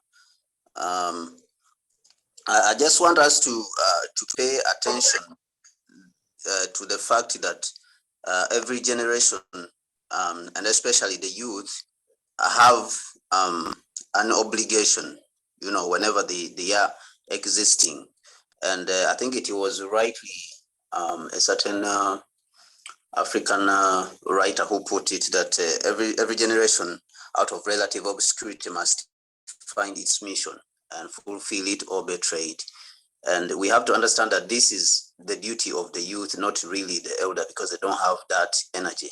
And we are in a generation where we have a lot of knowledge about the world we live in. We know how civilizations have been constructed. We know how the United States was built, and in Europe, we know how China has been built. So it is important for us to face the challenge which we have, squarely in its entirety. And in this, we have to understand how society is constructed. It is easy for someone to say that we should leave the government alone and stuff like that, but you cannot leave government alone when you understand how society is constructed. Society is constructed from the top of the political level, and we have the economic level, and then we have the social level. If you have problems at the political level, then you are not going to have it good at the economic level and the social level. So the social level, we can talk of things like crime, prostitution, and all those things, the evils which come with a dysfunctional economic system, because people are struggling. And the dysfunctional economic system means that the political system is not working. And actually, a political system which works in a society, certain society, it comes from the culture of the people. Whenever a political system is imposed from outside or is imported, in most cases, it is a colonial system. So whether it is direct or indirect, like what we are experiencing, it is a colonial system, and it is depriving the people, of their ability to flourish, and do activities. So I think we have to face the problem squarely, and we cannot say that we will shy away from the idea of confronting the ultimate challenge, which is the political level. If we don't, correct things at the political level, whether we compete, we don't really, actually, as Africans, we don't have enough resources to compete against the external forces. You are seeing these Indians in West Africa, you see the Lebanese, you see all these Europeans coming all over, they have a lot of money. So whether you start a small business here, these guys, they have huge monies to collapse your business because they have captured our political, organization. Our political organization has been captured to the extent that you are taxed as an indigenous African. And these guys, they are given tax holidays, 20 years, 10 years. You see, so I think we have to take the responsibility and correct the politics of our continent. And when I say the politics of our continent, we need to stop looking at the continent, in a balkanized way. The purpose of the Europeans was to balkanize this continent and divide it in small parts and small countries so that they can be able to hold it to themselves and hold us in confusion. But we are in an age where information is moving at the speed of light and everything is connected. You can get any information which you need. So we need to start being concerned about the whole continent, not only South Africa, not only Ghana or Egypt or Morocco. We need to look at the continent in its entirety, like how our ancestors looked at it. People like Mongaliso, Sobukwe, we need Nkrumah, all these guys. We need to bring back this and look at the continent in its entirety and take responsibility of it. Anyone who's speaking about the continent, any part of the continent, we need to rise up and respond. These Americans and whatever Europeans who are, making comments about the continent, we need to show that we are up there, that we know what is going on in the world. We know how they built their civilizations and their countries. So they cannot come here and tell us how to build, because we know, we are more knowledgeable about this. So this is my comment, that we need to take the responsibility in our generation to correct the political class. However much the challenge is, it is a challenge and we have to face it. So we have to appreciate that it is a challenge, but then we have to sit down and say, this is where the problem is. If we correct here, then these other problems will be corrected. Economics and social order of our society will be corrected if we have a correct political leadership at the top, or correct political system even. If the political system, we have to change it, we have to face the challenge that this system is not working for us for the last 60 years of independence, since 1957 when Ghana got its independence. So that is what opened the doors for independence in Africa. So it has been 60 years and this neoliberal system is not working for us. So we have to face that challenge and stop shying away. That I'll retreat in my small corner and do my small business and forget about the government. You cannot forget about the government. They are increasing the fuel. They are the ones who are not building infrastructure. They are the ones who are conniving with foreigners to steal Africa's resources. So you cannot forget them, because whether you build a small business in a corner, they will come for you. These guys will come for you. So we have to come together and band together as Africans and make it clear that this is our continent and we'll rescue it. Thank you very much. Thank you very much, Kwame, for such a view. And it is true that we cannot fold our hands and ignore what is happening around us. Let me quickly pick some comments here while I'm waiting for other hands. Leadership, I can see now from leadership, Pastor Sabata Mzimela, we have a challenge of relying on political leaders without creating enough platforms for accountability. Buti says Africa needs leadership radicalism change that is genuinely focused on pushing Africa forward. The current landscape of leaders we have are submissive to outside control. We have seen how those that took radical have all been forced down, even by demise. Lucindy, so the coal money is our own non. We close ours, they keep operating theirs. It's a lack of transparency. There are monies we owe to China from Mvubu Dam done by Nomvula Munkonyana. We just had 500 billion and now it's called closing deal. It's bad. Through Mhlekazi Mzimase, we are following instruction without fighting our perspective. Let me read the last one. Coal reserves to last us for plus 300 years from now. So that's what we have still, but we are forced to close. And then the last comment, let me read this one. The youth from Kofi, the youth on the continent should all fix a date next year and have a 3-day Africa-wide demonstration against the Africa Union. They need to make changes in the way and manner they function as a body. They are failing us. The AU must be run by independent officials and shouldn't be headed by presidents. A 3-day demonstration involving musicians, footballers, sportsmen and women, etc., will yield results. I think let me stop there with comments. Any addition, Kosazana, keeping it short? I think we are left about 20 minutes or less. Any comment before I go? I continue with the comments. Yeah, Kosazana. All right. Not all the comments and the contributions are from everybody. The people on the comment section, and the comments from Kofi, from Mr. Mzimaze, from Kwame, from Coffee Fresh, and everybody else. I hope I didn't miss anyone out, but not all your comments. Sure, Kwame said quite a lot, quite a bit, and it's actually quite true. It's quite an interesting dynamic, to say, how do you stop the infiltration of Africa by all these foreign countries, that is including your China, your Europe, though China is seen as some kind of a friend and a foe, your Western countries and the influence. But I think what is happening now is very obvious, in our country's context. And I think obviously in part of Africa are actually experiencing this as well, maybe to a lesser degree or more, but we are actually experiencing it right now, where we're having a consistent takeover or auctioning of strategic assets. I mean, we just saw our SAA in a very dodgy deal recently, in the same year. And I saw something about Denel also probably being given to some Eastern country as well. I'm following up on that story. We know Denel's in a crisis. We had an issue with, we're now having an issue with Eskom, with the coal, and we're not sure where that is going. I mean, Eskom is dependent on coal. So if they shut down that industry, we've just built Medupi and I think Kusile for billions of rands, and we've actioned those plants and we've spent a lot of money in it, and now intend to then shut it down and then start another industry again while we've invested so much money. So it's also money wasted. So all these issues, you actually ask yourself, who are our presidents reporting to? It doesn't look like it's in the interest of our own country. It looks like the interests are elsewhere. So that's a big question for me. And the question is, to what extent now are we finding ourselves recolonized in a different fashion, in a new generation?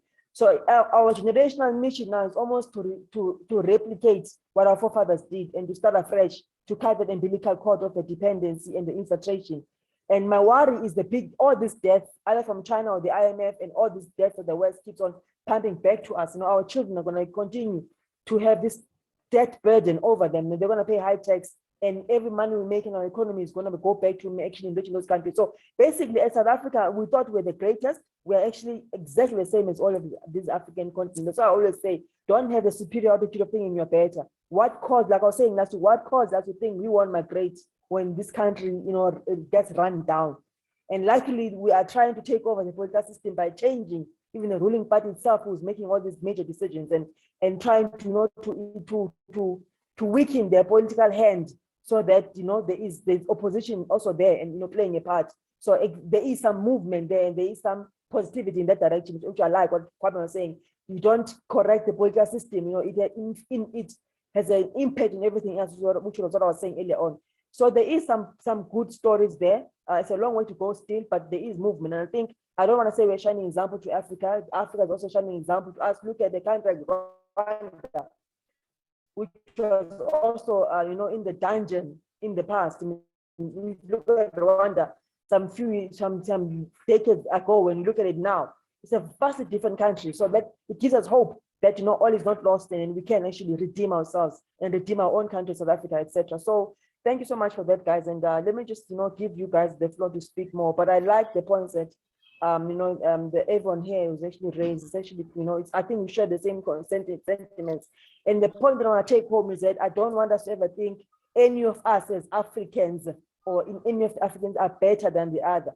That's one thing I'm trying to ultimately kill in us in South Africa. We think we're better. I always said, what makes us think that whatever Africa is facing, we won't face the same? We're actually going that direction until somebody said, you know what? They literally said, no, we're going to stop this. We're going to stop this bleeding. If you don't, we're going to be like our neighbors Zim very soon. I'm not saying Zim people are not whatever. Don't get me wrong, but we share the same problems. That's what I'm trying to drive across. We share the same problems as Africa. What I like what the other gentleman was saying here. I think Lucinda is saying, look at these other African countries like Botswana, for example. They are beginning to raise a very manufacturing driven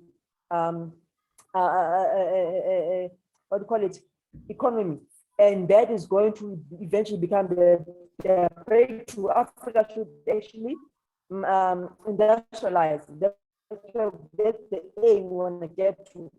Instead of us sourcing all the money, getting all the loans and getting all these things, we should be starting to build that skill in-house. And he said, he spoke with the minister, he was in a session with the minister of small business, and he was actually shocked that everyone is still thinking tendering. And I think what has happened in the local government now is it's time to say, listen, you're on your own. You can no longer depend on even that tap that you're feeding from in terms of tenders, etc. We need to even rethink how do we economically break the cycle of dependency on the states and take back ownership as a society, as people, as a business ecosystem, amongst ourselves as individuals African, after the African Free Trade Agreement, which is something that we need to speak about later on and exploit. So we need. I think it seems like we lost Nkosazana, but I think what we are seeing here and reading from the comments, I think as Africans we're aware of this, what it calls investment and grants that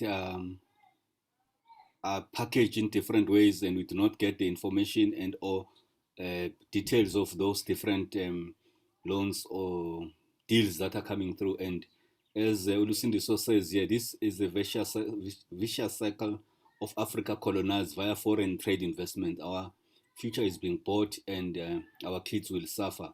And he also says we need to get economic power, use the tools and machines from these colonizers, and build our own Africa market outside of their control. I think also what we're getting also is to say the problems that we see in one country are replicated across the country. And there was a question that was asking how much of interference are we getting from external? And if you look at the even different wars that are happening in our continent, it depends what is in that country. If it's rich in gold, there will be some assistance in terms of the wars that sort of in the defense of the country by foreign countries. But if there's nothing there, Nothing is being said, and that is worrying. Any other comments? I don't see any hands here. I think we are about to close. We are about 5 minutes away from closing. While I'm at it, I also want to encourage everyone. Thank you for coming here. South African Leadership Gentlemen's Club is an NPO, and if you go to the website, it's ran. We do not get any sponsorship. Please donate. Go to the website. There's an opportunity. Donate any cent will assist to push the cause so that we get these speakers, we get different programs, and we see, depending on the government doesn't help us. So we want to create programs that will generate resources for this cause that we are waiting for to be moved and pushed forward. Please go to our website www.salgc.org.za. There'll be a donate button on top. Any other comment? Maybe before I give Nkosazana a closing comment, we are about to close. Any other comment regarding the state and the challenges that Africa faces? And I think we can see here that we need, in fact, a series of these lectures on Africa, because it's a big continent, same problems, different approaches to the problems. And before that, let me give the chairperson of the club, Upo, Mr. Bo. Thank you, Leadership Ngosi, and thank you for the great presentation, Mrs. Ndlovu, and thank you for the audience that has attended this lecture and been very patient enough with the technology glitches that has been going on. I think for me, I've had so much, and I've taken so much for myself, and I've had also very important stuff that Kofi has said and the rest of the other colleagues in here. What is important for me to point out is, you know, when the leadership of this club decided that we're going to form an MPO which is non-political, it was because we found that of all the hypotheses that we set on, politics is not the solution to the problems of this country or problems of Africa. Politics is nothing else but a big problem. They have no intentions of their citizens and the people they lie to all the time. It is for that reason that this became a social movement, that we should sit together and stop the talk shop and start doing something about our situations. You look at television, it's a talk show. You look everywhere, it's meetings, but nothing gets done, and we never get to resolutions every time we talk. So for me, it's, can we as a nation decide that we are going to have a national mandate before we talk a continental mandate? Can Ghana decide that they have a mandate? Can South Africa decide they have a mandate? Can Botswana decide they have a mandate? So that when we talk here as national movements, we talk on the mandate of the nations that we represent, and then we move forward to solve the problems of our country. If you look at it, we have never done anything as the generation that is and the generation that passed to solve the challenges that our continent is facing. All we do is sit in meetings and no action is ever getting taken. So my request is, everything else, it's just, we just talk and there's no resolution. And I'm gonna raise my hand and ask everyone who's really interested in taking action to use this non-political platform, SALGEC, to really just, let's start a movement. Let's sit at SALGEC. It's non-political, it's non-profit organization, and start building national mandates. Let Zimbabwe do the same. Let Botswana, let Nigeria do the same. Let every country in Africa get a national mandate and say we have a national vision and a national mandate. We move forward. When we connect with Botswana, Zimbabwe, Mozambique, we have our vision. We don't talk from different angles. We know what we want to see in our country. Our problems will never be solved by any political party. These guys are sitting at the United Nations, they're not sitting for us. If we can face the truth, they're not sitting for us. Thank you, leadership, and thank you for everyone. Thank you, Chairperson Bo. I also saw a hand from Kwame. About 2 minutes, Kwame, is there a comment you wanted to make before I go back to Nkosazana for closing remarks? Kwame? Okay, in the absence of that, I think it has been clear from the onset to say, by demonizing our African brothers, calling them names, foreigners, but yet the white persons are here, we don't say anything about it. It shows that our mindset needs to change. And we can see here in this meeting that we've got a variety. We've got our brothers from other countries within our own continent as well, and all coming together with the same mandate and the same view about the status of our continent. And I think the more we come together and do something about it, we open our mind and we work together, we are able to start challenging the powers being at and start doing something about it. I think thank you very much, everyone. I think all these comments are really opening our mind, and I hope we all start doing something in our own places of influence. Nkosazana, about 5 minutes for you to, about 3 minutes for you to conclude and take into account all the other comments that have been made. All right. Thank you so much, Sajay. Thank you to both. Thank you to Mr. Nkosi. Thank you to everybody who's here. I do apologize once again for the technical glitches. I really didn't anticipate it.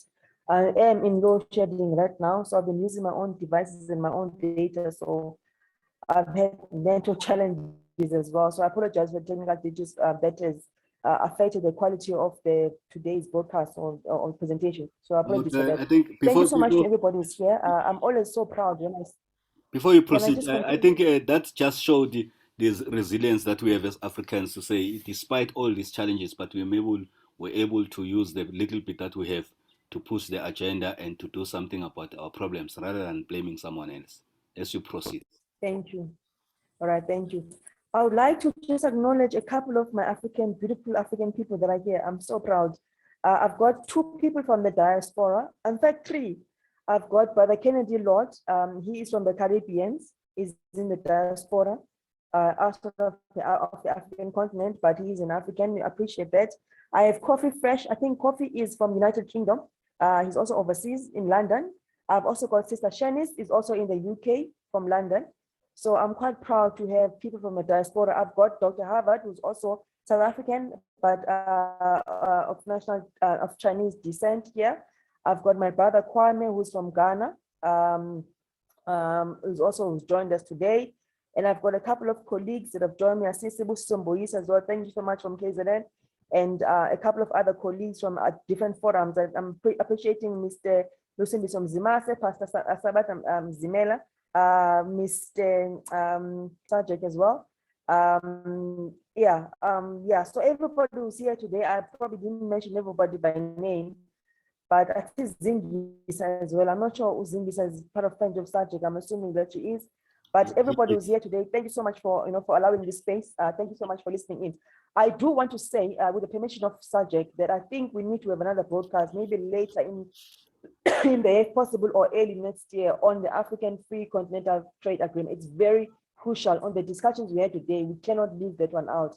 I think probably be one more broadcast that I'll let you do on this series on after. There's a lot of things I'm involved in personally. I get involved by CNBC Africa to discuss issues on after. I sit in the African Union ECOSOC committee as a member as an SCO there, representing the SADC region. I'm trying to push now to sit in the SADC business chamber as well, so that I'm able to represent business interest of the entire SADC region. So that's something that's also in the pipeline. I have been invited in the last year, but because of COVID, it's been probably not been practical to attend. I am also sitting in the southern peace and security cluster. I've been engaging with regarding the issue of Swaziland as well, which is what we spoke about last time. So I'm involved in that as well. So there's a lot of dynamics, and in all of those sessions, we do unpack after, because everything ultimately, like I was saying earlier, affects the economic stability of Africa. And all these things that are taking place, I want to believe that some of it is created and some of it probably is happening by chance, but some of it is created to destabilize after, because after is basically Africa cutting the umbilical cord and working together as a huge formation of the entire continent to actually become independent and become an economic powerhouse as a continent, like we have the European Union as well. So we're trying to create our own union that is going to what you see with the European Union. So obviously ours is not going to be the EU, but the AU is trying to move towards that direction. But it needs us as civil society, as business, to drive that, other than depending totally on the politicians who drive the program. So I am fortunate, I'm very privileged, I'm very honored to be part of the AU ECOSOC, to sit in those structures, to be able to discuss those kind of issues and be able to bring these things home. I am also was invited by the ECOSOC chairperson to drive social cohesion on the continental basis. In other words, the entire continent, because we cannot trade if we have all these fights and hatred amongst each other as Africans. And that's my take-home message today, that there's a lot of work we need to do. The xenophobia, the hatred, the misunderstandings, the whatever, the ones who are doing ill things in each other's country, the drug trafficking, etc. All of that are getting involved in all of that. We have those issues. So thank you very much for inviting me again, ladies and gentlemen. I appreciate it. I appreciate your time to say. Thank you so much to Sajak for inviting me as well. Thank you, guys. Thank you very Asante much. sana. Thank you very much, Sazana. Let me also acknowledge my dear brother Kulangwane Makubalo for always coming through. Pastor Mzimela, thank you. Leadership Usipe and Zingisa as well, we're part of the club. Miss Mbewe as friends of the club. And let me also thank everyone, all our brothers and sisters across the globe. And don't be stranger, we always have this lecture every second week of the month. Now we're skipping the next Sunday, on the following Sunday. The details will always be on our website. Please go to www.salgc.org.za. There's a donate button. Let's assist the movement in terms of the donations so that the cause continues. And thank you everyone for coming through. Thank you, Nkosazana. Indeed, we still need a lot of engagements that we need to see to enlighten our minds and let open our revitalize the spirit for us to keep working. Thank you very much. Thank you everyone. Have a good blessed week and see you in the next lecture. Thank you.